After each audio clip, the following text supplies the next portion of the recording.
ನಮಸ್ಕಾರ ಸ್ನೇಹಿತರೆ, ಹೇಗಿದ್ರೆ ಎಲ್ಲರೂ ಚೆನ್ನಾಗಿದ್ದೀರಾ ಅನ್ಕೊಳ್ಳಿ ಸ್ನೇಹಿತರೆ. ಎಲ್ರಿಗೂ SPB ಮೀಡಿಯಾದ ಮತ್ತೊಂದು ವಿಡಿಯೋಗೆ ತಮಗೆಲ್ರಿಗೂ ಸ್ವಾಗತ ಸುಸ್ವಾಗತ. ಸ್ನೇಹಿತರೆ, ಈ 2026ರ ಈ ಒಂದು ವರ್ಷದಲ್ಲಿ ಏಪ್ರಿಲ್ 20ರ ನಂತರ ಕುಂಭ ರಾಶಿಯವರ ಭವಿಷ್ಯ ಹೇಗಿರಲಿದೆ, ಅದರಲ್ಲೂ ಈ ಏಪ್ರಿಲ್ ತಿಂಗಳಿನಲ್ಲಿ ಉಂಟಾದಂತಹ ಗ್ರಹ ಸಂಚಾರವು ನಿಮ್ಮ ರಾಶಿಯವರ ಜೀವನದಲ್ಲಿ ಏನೆಲ್ಲ ಬದಲಾವಣೆಗಳನ್ನು ತರಲಿದೆ, ಯಾವುದರಲ್ಲಿ ಶುಭವಾಗಲಿದೆ, ಯಾವುದರಲ್ಲಿ ಬಹಳ ಎಚ್ಚರಿಕೆಯನ್ನು ವಹಿಸಬೇಕು, ಹಾಗೆ ನಿಮ್ಮ ಜೀವನದ ವಿವಿಧ ಅಂಶಗಳಾದಂತಹ ವೃತ್ತಿ ಆಗಿರ್ಬೋದು, ವೈವಾಹಿಕ ಜೀವನ, ಆರ್ಥಿಕ ಸ್ಥಿತಿ, ಕೌಟುಂಬಿಕ ಜೀವನ, ನಿಮ್ಮ ವ್ಯವಹಾರ ಮತ್ತು ಶಿಕ್ಷಣಕ್ಕೆ ಸಂಬಂಧಪಟ್ಟಂತೆಯೇ ಈ ಕುಂಭ ರಾಶಿಯವರು ಈ ಏಪ್ರಿಲ್ 20ರ ನಂತರ ಏನೆಲ್ಲ ಬದಲಾವಣೆಗಳನ್ನು ಕಾಣಲಿದ್ದೀರಿ, ಯಾವುದರಲ್ಲಿ ಶುಭವಾಗಲಿದೆ, ಇರುವಂತಹ ಸಮಸ್ಯೆಗಳಿಗೆ ಸರಳ ಪರಿಹಾರಗಳೇನು ಎಂಬುದರ ಸಂಪೂರ್ಣ ಮಾಹಿತಿಯನ್ನು ಇದೇ ವಿಡಿಯೋದಲ್ಲಿ ತಿಳಿಸ್ಕೊಡ್ತಾ ಹೋಗ್ತೀನಿ ಸ್ನೇಹಿತರೆ. ಆದ್ದರಿಂದ ನೀವು ಮಾಡಬೇಕಾಗಿರೋದು ಇಷ್ಟೇ ಸ್ನೇಹಿತರೆ, ವಿಡಿಯೋನ ಸ್ಕಿಪ್ ಮಾಡದೆ ಇಲ್ಲಿಂದ ಕೊನೆ ತನಕ ನೋಡ್ತಾ ಬನ್ನಿ. ಸ್ಕಿಪ್ ಮಾಡಿ ವಿಡಿಯೋ ನೋಡೋದ್ರಿಂದ ಅಷ್ಟು ಇನ್ಫಾರ್ಮೇಷನ್ ಅರ್ಥ ಆಗೋದಿಲ್ಲ. ಸೊ ಫಸ್ಟಿಂದ ಎಂಟು ತನಕ ವಿಡಿಯೋನ ವಾಚ್ ಮಾಡಿ. ಹಾಗೆ ನಮ್ಮ ಈ ವಿಡಿಯೋ ಇಷ್ಟ ಆಗಿತ್ತು ಅಂದರೆ ವಿಡಿಯೋಗೆ ಒಂದು ಲೈಕ್ ಮಾಡಿ. ಯಾರೇನು ನಮ್ಮ ಚಾನಲ್ನ ಸಬ್ಸ್ಕ್ರೈಬ್ ಮಾಡ್ಕೊಂಡಿಲ್ಲ ಅವರು ಈಗಲೇ ಸಬ್ಸ್ಕ್ರೈಬ್ ಮಾಡ್ಕೊಳ್ಳಿ ಸ್ನೇಹಿತರೆ. ಸಬ್ಸ್ಕ್ರೈಬ್ ಮಾಡ್ಕೊಂಡು ಪ್ರತಿನಿತ್ಯ ವಿಡಿಯೋ ವಾಚ್ ಮಾಡ್ತಿರೋರಿಗೆ ಥ್ಯಾಂಕ್ ಯು ಸೋ ಮಚ್ ಅಂತ ಹೇಳ್ತಾ, ಹಾಗಾದರೆ ಈ ಕುಂಭ ರಾಶಿಯವರಿಗೆ ಈ ಏಪ್ರಿಲ್ ತಿಂಗಳು ಹೇಗಿತ್ತು, ಏನೆಲ್ಲ ಬದಲಾವಣೆಗಳನ್ನು ಕಾಣ್ತಾ ಬಂದಿದ್ದೀರಿ, ಈ ಏಪ್ರಿಲ್ 20ರ ನಂತರ ನಿಮ್ಮ ರಾಶಿಯವರ ಭವಿಷ್ಯ ಹೇಗಿರಲಿದೆ ಎಂಬುದನ್ನು ನೋಡ್ತಾ ಬರೋದಾದರೆ, ಮೊದಲನೇದಾಗಿ ಈ ಏಪ್ರಿಲ್ ತಿಂಗಳು ಕುಂಭ ರಾಶಿಯವರಿಗೆ ಸಾಡೆ ಸಾತಿಯ ಅಂತಿಮ ಹಂತದ ಭಾಗದಲ್ಲಿ ಕೆಲವು ಪಾಠಗಳನ್ನು ಕಳಿಸ್ತಾ ಬರ್ತದೆ. ಆದರೆ ಅದೇ ಸಮಯದಲ್ಲಿ ಅಸಾಧಾರಣವಾದಂತಹ ಧೈರ್ಯವನ್ನು ಕೂಡ ನೀಡ್ತಾ ಬರ್ತದೆ ಸ್ನೇಹಿತರೆ. ನಿಮ್ಮ ಲಗ್ನದ ಅಧಿಪತಿಯಾಗಿರ್ತಕ್ಕಂತಹ ಶನಿಯು 2ನೇ ಮನೆಯಲ್ಲಿ ಕುಳಿತಿರೋ ಕಾರಣ, ಹಾಗೆ ಏಪ್ರಿಲ್ 2ರಿಂದ 10ನೇ ಮನೆಯ ಅಧಿಪತಿ ಮಂಗಳ, ಹಾಗೆ ಏಪ್ರಿಲ್ 11ರಿಂದ ನೀಚ ಸ್ಥಾನದಲ್ಲಿ ಇರತಕ್ಕಂತಹ ಬುಧನೂ ಕೂಡ ಸಂಗಮವನ್ನು ಮಾಡುವ ಕಾರಣ, ಈ ತ್ರಿವಳಿ ಸಂಗಮವು ನಿಮ್ಮ ಮಾತನ್ನು ಅತ್ಯಂತ ಕಠಿಣಗೊಳಿಸ್ತಾ ಹೋಗ್ತದೆ. ನಿಮ್ಮ ಕಠಿಣವಾದ ಮಾತುಗಳಿಂದ ನಿಮ್ಮ ಸಂಬಂಧ ಹಾಳಾಗುವಂತಹ ಚಾನ್ಸಸ್ ಕೂಡ ಇರ್ತದೆ. ಆರ್ಥಿಕ ವ್ಯವಹಾರಗಳಲ್ಲಿ ತೀವ್ರವಾದಂತಹ ಗೊಂದಲ ಉಂಟಾಗುವಂತಹ ಹೆಚ್ಚಿನ ಅಪಾಯವೂ ಕೂಡ ಇರಲಿದ್ದು, ಆದರೆ ಈ ಏಪ್ರಿಲ್ ಮಧ್ಯದ ನಂತರ ಅಂದರೆ ಏಪ್ರಿಲ್ 14ರಂದು 3ನೇ ಮನೆಯ ಧೈರ್ಯದ ಮನೆಯಲ್ಲಿ ಸೂರ್ಯನು ಉಚ್ಚ ಸ್ಥಾನವನ್ನು ಪ್ರವೇಶವನ್ನು ಮಾಡುವ ಕಾರಣ ನಿಮ್ಮಲ್ಲಿ ಹೊಸ ರಕ್ತ ಮತ್ತು ಚೈತನ್ಯ ತುಂಬಿದಂತಾಗ್ತದೆ ಅಂತಲೇ ಹೇಳ್ಬೋದು. ದಿಟ್ಟ ಮತ್ತು ಸಾಹಸಮಯ ನಿರ್ಧಾರಗಳೊಂದಿಗೆ ನಿಮ್ಮನ್ನು ತಡೆಯುತ್ತಿದ್ದಂತಹ ಅಡೆತಡೆಗಳನ್ನು ನೀವು ಚೂರು ಮಾಡ್ತಾ ಹೋಗ್ತೀರಿ. ಇದಲ್ಲದೆ ಏಪ್ರಿಲ್ 19ರಂದು ಕೂಡ ನಿಮ್ಮ ಯೋಗಕಾರಕನಾದಂತಹ ಶುಕ್ರನು 4ನೇ ಮನೆಯಲ್ಲಿ ತನ್ನ ಸ್ವಂತ ರಾಶಿಯನ್ನು ಪ್ರವೇಶಿಸಿದ ತಕ್ಷಣ ಸಂತೋಷ, ಹೊಸ ವಾಹನಗಳನ್ನು ಖರೀದಿಸುವಂತಹ ಸಾಧ್ಯತೆ ಮತ್ತು ಆಳವಾದಂತಹ ಮಾನಸಿಕ ಶಾಂತಿಯು ನಿಮಗೆ ತರಲಿದೆ ಅಂತಲೇ ಹೇಳ್ಬೋದು. ಒಟ್ಟಾರೆಯಾಗಿ ಈ ಏಪ್ರಿಲ್ ತಿಂಗಳು ಸಾಕಷ್ಟು ಬದಲಾವಣೆಗಳನ್ನು ಕಾಣ್ತಾ ಬರ್ತೀರಿ ಅಂತಲೇ ಹೇಳ್ಬೋದು ಸ್ನೇಹಿತರೆ. ಹಾಗಾದರೆ ಏಪ್ರಿಲ್ ತಿಂಗಳಲ್ಲಿ ನಡೆತಕ್ಕಂತಹ ಪ್ರಮುಖ ಗ್ರಹ ಸಂಚಾರಗಳೇನು ಅನ್ನೋದ್ರ ವಿಚಾರಕ್ಕೆ ಬರೋದಾದರೆ, ಮೊದಲನೇದಾಗಿ ಸೂರ್ಯಗ್ರಹದ ವಿಚಾರಕ್ಕೆ ಬರೋದಾದರೆ, 3ನೇ ಮನೆಯ ಉಚ್ಚ ಸ್ಥಾನದಲ್ಲಿ ಇರತಕ್ಕಂತಹ ಸೂರ್ಯನು ಏಪ್ರಿಲ್ 14ರಂದು ರಾಶಿ ಬದಲಾವಣೆಯನ್ನು ಮಾಡಿ ಪ್ರವೇಶವನ್ನು ಮಾಡಿರುವ ಕಾರಣ ಈ ರಾಶಿಯವರ ಜೀವನದಲ್ಲಿ ಅಪಾರವಾದಂತಹ ಧೈರ್ಯ ಹೆಚ್ಚಾಗ್ತಾ ಹೋಗ್ತದೆ.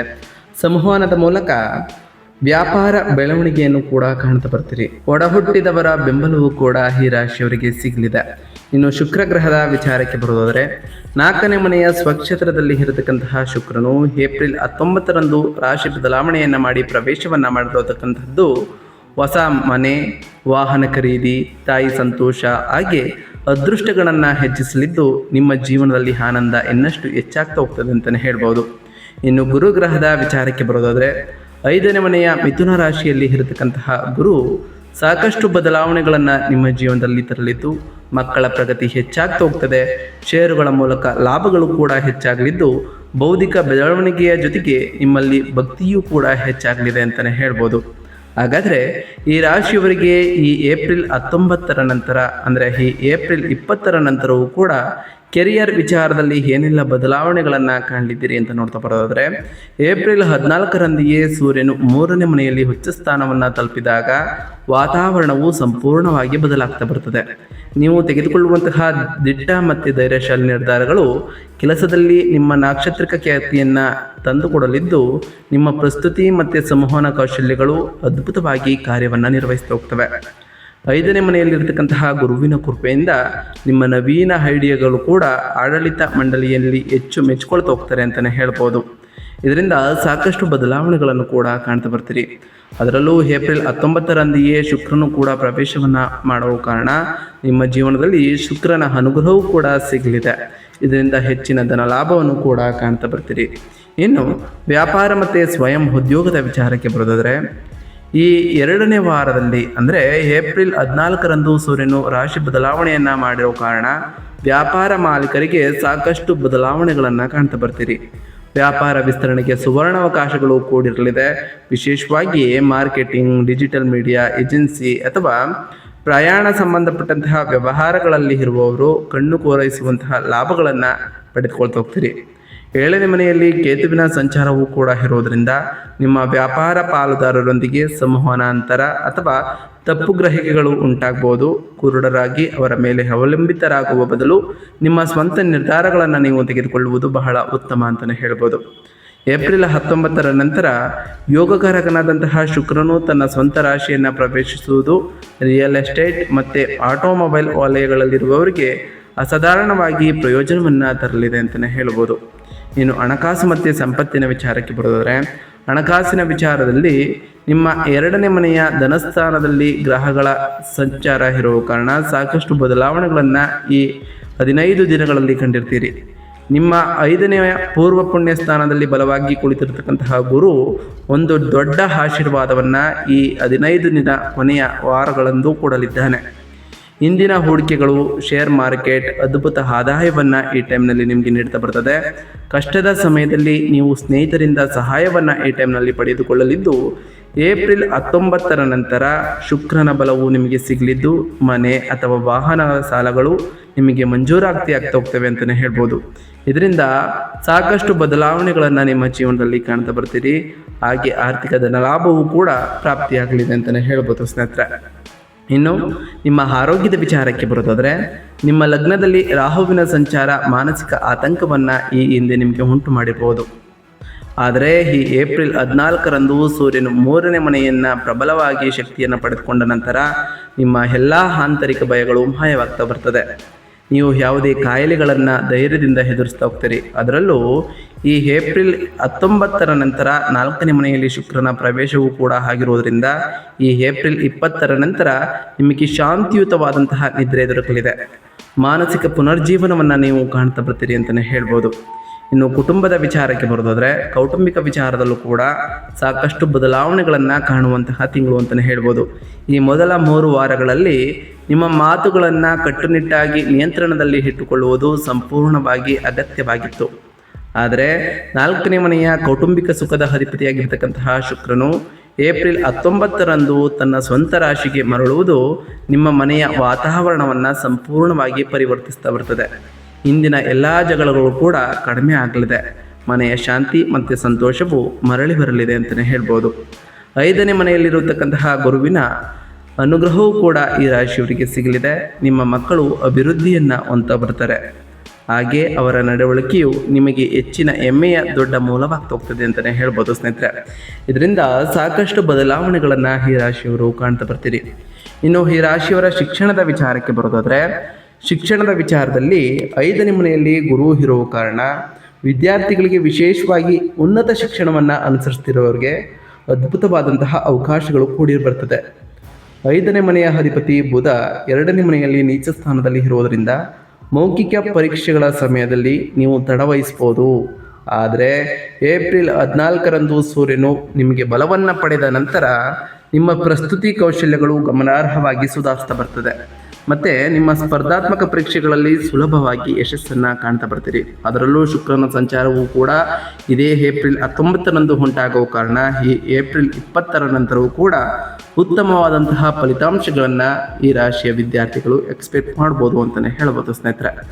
ಒಟ್ಟಾರೆಯಾಗಿ ಈ ಏಪ್ರಿಲ್ ತಿಂಗಳಿನಲ್ಲಿ ಸಾಕಷ್ಟು ಬದಲಾವಣೆಗಳನ್ನು ಕಾಣ್ತಾ ಬರ್ತೀರಿ ಅಂತಲೇ ಹೇಳ್ಬೋದು. ಅದು ಸಕಾರಾತ್ಮಕವಾಗಿ ಇರ್ಬೋದು, ಒಂದಿಷ್ಟು ಎಚ್ಚರಿಕೆಯ ಸೂಚನೆಗಳನ್ನು ನೀಡುವಂತಹ ವಿಷಯಗಳಿರ್ಬೋದು ಸ್ನೇಹಿತರೆ. ಆದರೆ ಈ ರಾಶಿಯವರು ಈ ಟೈಮ್ನಲ್ಲಿ ಮಾಡಬೇಕಾಗಿರುವಂತಹ ಸರಳ ಪರಿಹಾರಗಳೇನು, ಈ ತಿಂಗಳಿನಲ್ಲಿ ಉಂಟಾದಂತಹ ಮಂಗಳ, ಶನಿ ಮತ್ತು ಬುಧ ದೋಷಗಳನ್ನು ಹೋಗಲಾಡಿಸಲು, ಹಾಗೆ ಹುಚ್ಚ ಸೂರ್ಯ ಮತ್ತು ಯೋಗಕಾರಕನಾದಂತಹ ಶುಕ್ರನ ಆಶೀರ್ವಾದವನ್ನು ಇನ್ನಷ್ಟು ಹೆಚ್ಚು ಮಾಡಲು ನಾವು ತಿಳಿಸ್ಕೊಡುವಂತಹ ಸರಳ ಪರಿಹಾರಗಳನ್ನು ಮಾಡ್ತಾ ಬನ್ನಿ ಸ್ನೇಹಿತರೆ. ಇದು ನಿಮ್ಮ ಜೀವನದಲ್ಲಿ ಸಾಕಷ್ಟು ಬದಲಾವಣೆಗಳನ್ನು ತರಲಿದ್ದು ನೀವು ಅಂದುಕೊಂಡಿರುವಂತಹ ಕಾರ್ಯಗಳು ನೆರವೇರ್ತಾ ಬರ್ತವೆ ಸ್ನೇಹಿತರೆ. ಮೊದಲನೇದಾಗಿ ಮಾಡಬೇಕಾಗಿರೋದು ಏನಂತಂದರೆ ಹನುಮಂತನ ಆರಾಧನೆ ಸ್ನೇಹಿತರೆ. ಏಕೆಂದರೆ 7ನೇ ಶನಿಯ ಅಂತಿಮ ಹಂತದಲ್ಲಿ ಇರೋ ಕಾರಣ, ಹಾಗೆ 2ನೇ ಮನೆಯಲ್ಲಿ ಇರತಕ್ಕಂತಹ ಮಂಗಳ ದೋಷವನ್ನು ತಗ್ಗಿಸಲು ಪ್ರತಿ ಮಂಗಳವಾರ ಶನಿವಾರದಂದು ಹನುಮಾನ್ ಚಾಲಿಸವನ್ನು ಓದಿ ಅಥವಾ ಕೇಳಿ ಸ್ನೇಹಿತರೆ. ಇದು ನಿಮಗೆ ಧೈರ್ಯ ಮತ್ತು ಶಾಂತಿಯನ್ನು ನೀಡಲಿದ್ದು ಕೌಟುಂಬಿಕ ಜಗಳಗಳನ್ನು ನಿಲ್ಲಿಸ್ತಾ ಬರ್ತದೆ. ಆರ್ಥಿಕ ಸ್ಥಿರತೆಯನ್ನು ಕೂಡ ತರಲಿದೆ ಅಂತಲೇ ಹೇಳ್ಬೋದು. ಇನ್ನು ವಾಕ್ಸ್ಥಾನದಲ್ಲಿ ಬುಧನು ನೀಚ ಸ್ಥಾನದಲ್ಲಿ ಏಪ್ರಿಲ್ 11ರಂದು ಪ್ರವೇಶವನ್ನು ಆಲ್ರೆಡಿ ಮಾಡಿರುವ ಕಾರಣ ಪ್ರತಿ ಬುಧವಾರದಂದು ಗರಿಕೆ ಹುಲ್ಲಿನೊಂದಿಗೆ ಗಣೇಶನಿಗೆ ಪೂಜೆಯನ್ನು ಸಲ್ಲಿಸ್ತಾ ಬನ್ನಿ. ಇದು ನಿಮ್ಮ ಸಂವಹನವನ್ನು ಸುಧಾರಿಸಲಿದ್ದು ನಿಮ್ಮ ನಿರ್ಧಾರಗಳು ಉತ್ತಮವಾದಂತಹ ಫಲಿತಾಂಶಗಳನ್ನು ನೀಡುವಂತೆ ಮಾಡ್ತಾ ಬರ್ತದೆ. ನಿಮ್ಮ ಲಗ್ನದಲ್ಲಿ ರಾಹುವಿನಿಂದ ಉಂಟಾಗುವಂತಹ ಮಾನಸಿಕ ಆತಂಕವನ್ನು ಕಡಿಮೆ ಮಾಡಲು ಪ್ರತಿದಿನ ದುರ್ಗಾ ದೇವಿಯನ್ನು ಪೂಜಿಸ್ತಾ ಬನ್ನಿ ಅಥವಾ ಪಕ್ಷಿಗಳಿಗೆ ಕಾಳುಗಳನ್ನು ತಿನ್ನಿಸ್ತಾ ಬನ್ನಿ ಸ್ನೇಹಿತರೆ. ಹಾಗೆ ಪ್ರತಿ ಶನಿವಾರದಂದು ಓಂ ಶಂ ಶನೈಶ್ವರಾಯ ನಮಃ ಎಂಬ ಮಂತ್ರವನ್ನು ಜಪಿಸಿ ಸ್ನೇಹಿತರೆ. ಏಕೆಂದರೆ ಶನಿಯು ಶಿಸ್ತಿಗೆ ಹೆಚ್ಚಿನ ಮಹತ್ವವನ್ನು ಕೊಡೋದ್ರಿಂದ ಈ ಟೈಮ್ನಲ್ಲಿ ಶಿಸ್ತಿನಿಂದ ಎದ್ದು ಸಮಯ ಪರಿಪಾಲನೆಯನ್ನು ಮಾಡಿಕೊಂಡು ನಿಮ್ಮ ಕೆಲಸದ ಮೇಲೆ ಗಮನವಿಟ್ಟು ಕೆಲಸವನ್ನು ಮಾಡ್ತಾ ಬನ್ನಿ ಸ್ನೇಹಿತರೆ. ಇದು ನಿಮಗೆ ಪಕ್ಕ 100% ಉತ್ತಮವಾದಂತಹ ಫಲಿತಾಂಶಗಳನ್ನು ನೀಡ್ತಾ ಬರ್ತದೆ. ಹಾಗೆ ಶನಿದೇವರ ದೇವಾಲಯಕ್ಕೆ ತೆರಳಿ ಶನಿದೇವರಿಗೆ ಪ್ರಿಯವಾಗಿರುವಂತಹ ಕಪ್ಪು ಎಳ್ಳಿನ ಬತ್ತಿಯನ್ನು ಹಚ್ಚುತ್ತಾ ಬನ್ನಿ. ಇದು ಕೂಡ ಒಳ್ಳೆಯ ಬದಲಾವಣೆಗಳನ್ನು ನಿಮಗೆ ತರಲಿದ್ದು ಪ್ರತಿ ಗುರುವಾರದಂದು ಓಂ ಗುರುಭ್ಯೋ ನಮಃ ಎಂಬ ಮಂತ್ರವನ್ನು ಜಪಿಸಿ ಸ್ನೇಹಿತರೆ. ಸಾಧ್ಯವಾದರೆ ಗುರುಗಳು ಮತ್ತು ಹಿರಿಯರ ಆಶೀರ್ವಾದವನ್ನು ಪಡೆದುಕೊಳ್ಳುವುದರ ಜೊತೆಗೆ ನಿಮ್ಮ ಕೈಲಾದಷ್ಟು ಬಡವರಿಗೆ ದಾನವನ್ನು ಮಾಡಿ ಓಂ ಗುರುಭ್ಯೋ ನಮಃ ಎಂಬ ಮಂತ್ರವನ್ನು ಪಠಿಸುವುದರ ಜೊತೆಗೆ ಗುರು ರಾಯರ ಜಪವನ್ನು ಮಾಡಿ ಸ್ನೇಹಿತರೆ. ಇದರಿಂದ ರಾಯರ ಅನುಗ್ರಹವೂ ಕೂಡ ನಿಮಗೆ ಸಿಗಲಿದೆ. ಪ್ರತಿ ಶುಕ್ರವಾರದಂದು ತಾಯಿ ಜಗನ್ಮಾತೆಯಾದಂತಹ ಲಕ್ಷ್ಮೀ ದೇವಿಗೆ ಪೂಜೆಯನ್ನು ಸಲ್ಲಿಸ್ತಾ ಬನ್ನಿ. ಇದು ಕೂಡ ಸಾಕಷ್ಟು ಬದಲಾವಣೆಗಳನ್ನು ತರಲಿದ್ದು ನಿಮ್ಮ ಜೀವನದಲ್ಲಿ ಸುಖ ಸಮೃದ್ಧಿಯ ಜೊತೆಗೆ ಸಂಪತ್ತನ್ನು ಹೆಚ್ಚು ಮಾಡಲಿದೆ ಅಂತಲೇ ಹೇಳ್ಬೋದು. ನಾವು ತಿಳಿಸ್ಕೊಟ್ಟಿರುವಂತಹ ಎಲ್ಲ ಸರಳ ಪರಿಹಾರಗಳನ್ನು ಮಾಡ್ತಾ ಬನ್ನಿ ಸ್ನೇಹಿತರೆ. ಇದು ಕೂಡ ಸಾಕಷ್ಟು ಬದಲಾವಣೆಗಳನ್ನು ತರಲಿದ್ದು ನೀವು ಅಂದುಕೊಂಡಿರುವಂತಹ ಕಾರ್ಯಗಳು ಕೂಡ ಯಾವುದೇ ಅಡೆತಡೆ ಇಲ್ಲದೆ ನೆರವೇರ್ತಾ ಬರ್ತದೆ ಸ್ನೇಹಿತರೆ. ಇದಾಗಿತ್ತು ಇವತ್ತಿನ ಒಂದು ವಿಡಿಯೋ ಸ್ನೇಹಿತರೆ. ವಿಡಿಯೋ ಇಷ್ಟ ಆಗಿತ್ತು ಅಂದರೆ ವಿಡಿಯೋಕ್ಕೆ ಒಂದು ಲೈಕ್ ಮಾಡಿ. ಯಾರೇನು ನಮ್ಮ ಚಾನಲ್ನ ಸಬ್ಸ್ಕ್ರೈಬ್ ಮಾಡ್ಕೊಂಡಿಲ್ಲ ಅವರು ಈಗಲೇ ಸಬ್ಸ್ಕ್ರೈಬ್ ಮಾಡ್ಕೊಳ್ಳಿ. ಸಬ್ಸ್ಕ್ರೈಬ್ ಮಾಡ್ಕೊಂಡು ಪ್ರತಿನಿತ್ಯ ವಿಡಿಯೋ ವಾಚ್ ಮಾಡ್ತಿರೋರಿಗೆ ಥ್ಯಾಂಕ್ ಯು ಸೋ ಮಚ್ ಅಂತ ಹೇಳ್ತಾ, ಹಾಗೆ ಕಮೆಂಟ್ನಲ್ಲಿ ಓಂ ಶನೈಶ್ವರಾಯ ನಮಃ, ಓಂ ಗುರುಭ್ಯೋ ನಮಃ, ಓಂ ಲಕ್ಷ್ಮೀನಾರಾಯಣಾಯ ನಮಃ, ಓಂ ಸೂರ್ಯದೇವಾಯ ನಮಃ, ಓಂ ಅಂಗರಾಯಕಾಯ ನಮಃ ಎಂದು ಕಮೆಂಟ್ ಮಾಡಿ ಸ್ನೇಹಿತರೆ. ಆ ಶನಿದೇವರು, ಮಂಗಳದೇವ, ಗುರುದೇವ, ಲಕ್ಷ್ಮೀನಾರಾಯಣ, ಸೂರ್ಯದೇವ ನಿಮಗೆ ಆಯುಷ್ಯ ಆರೋಗ್ಯ ಸಮೃದ್ಧಿಗಳನ್ನು ಕೊಟ್ಟು ಕಾಪಾಡಲಿ. ನೀವು ಅಂದುಕೊಂಡಿರುವಂತಹ ಕಾರ್ಯಗಳು ಯಾವುದೇ ಅಡೆತಡೆ ಇಲ್ಲದೆ ನೆರವೇರಲಿ ಅಂತ ಆ ದೇವರಲ್ಲಿ ಕೇಳ್ಕೊಳ್ತಾ ಇವತ್ತಿನ ಒಂದು ವಿಡಿಯೋನ ಮುಗಿಸ್ತಿದ್ದೀನಿ ಸ್ನೇಹಿತರೆ. ಸಿಗ್ತೀನಿ ಮತ್ತೊಂದು ವಿಡಿಯೋದೊಂದಿಗೆ. Thank you for watching.